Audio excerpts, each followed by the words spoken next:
Good afternoon. Today's Friday morning, right? So since I'm not here, I thought I'd make a quick video to cover cylinders today. So I'm going to switch screens here for just a little bit. Okay, so remember that volume is the space inside of a three-dimensional objects. The ones I have here are all prisms because the base shape, here's a triangle, is the same as the top, which is a triangle. The base here is a hexagon, the top's a hexagon. The base here is a rectangle, the back's a rectangle, and on a cylinder, the base is a circle and the top is a circle. So these are all technically prisms. Now, when you find the volume of a prism, it's important to remember that you're always trying to find the area of the base. No matter what the shape, size, or shape is, it doesn't matter. You need the area. And you want to take that area times how many layers high it is or its height. Super important. So like this one here, my base is a triangle. So I'm going to take 6 times 8, which is 48, cut that in half, which is 24. Whoops, 24. And then I need to take that times the height. This one doesn't have a number, so I'm just going to say 24H units cubed.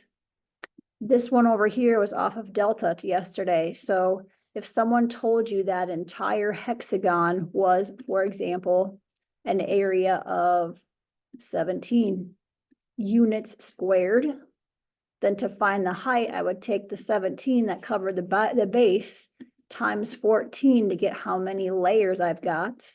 And that would give me my answer for my entire volume. This one here, let's say I have a height of 4 and a base of 5. So if I find the area of the base, 5 times 4 is 20. I have 6.4 layers of 20. So I would take 20 times 6.4. Today I want to talk about, or yesterday we talked about cylinders. So to find the volume of a cylinder, we first had to find how many it took to cover the base. So the area of a circle, remember, is pi r squared. So we would type in 3.14 times the radius, which is 2.5 here, times 2.5 again. That would give me the area of just this down here. And then I've got 3 layers of that. So I would type that times that times that times 3 to get my volume. So remember, volume is always what's the area of the base times the height or the layers. Today is cones. I wish I was here for this today. The formula for a cone, I'm going to go back here a second. So the formula for a cone, let me switch here. The formula for a cone, volume of a cone, is the formula pi, because we're talking about circles still, r squared times height. This is what we did yesterday for a cylinder. This is for a cone, okay? But there's one piece missing. So I got a little demo here for you today. I've got a cone. And I've got, let's see if I can get this to work here. Okay, a cone. And I have a cylinder. Okay. So what I want you to do first is, if we know how to find the area of this, of the volume, okay? So if I want to find how much water, which I do have, how much water fits in here, first I need to know what's the area of the circle. So radius times pi, and then I need to know how tall this cylinder is. I would do that to figure out how much water this would hold. Now, if you look at these two things, I notice they have in common. Their bases are identical.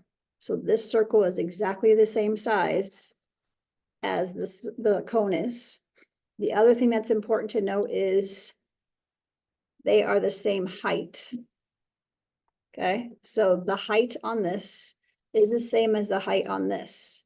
So if I know the formula for this is pi r squared h, which is on the board behind me for a cylinder, then what do you think the formula for a cone is?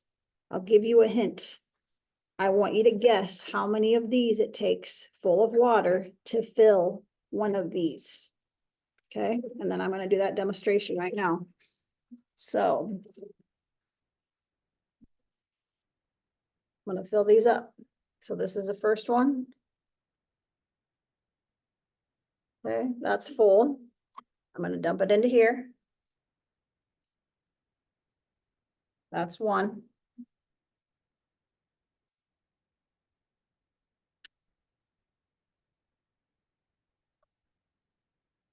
That's two.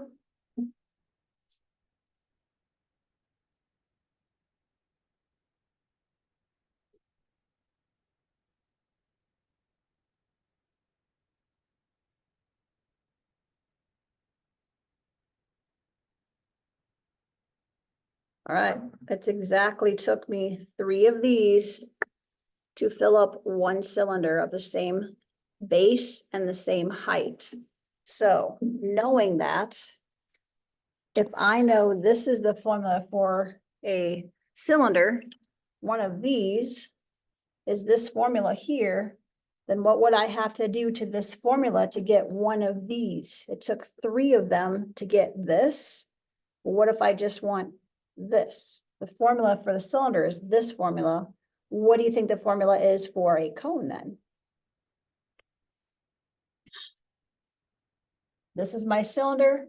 It took 3 to fill that in. So the volume of a cone would be this cylinder formula divided by 3, because it takes 3 of them to fit in there. So if I were to go through a really quick example of how to find the volume of a cone,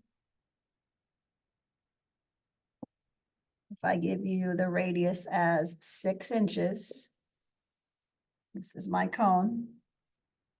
And I told you from the top to the middle center was a height of 11 inches. For me to figure out the volume of this cone, if I did that, that'd be a cylinder. So I'm going to pretend this is a cylinder. I would take pi, which is 3.14, times my radius, which is 6. I need 2 of those, times my height, which is 11. All of that divided by 3. Now, if I didn't do this, I just found the volume of a cylinder. But this isn't a cylinder, this is only a third of that shape. So that's why I'm dividing this by 3. Okay, so that will help you guys work through your cylinder things today. Good luck.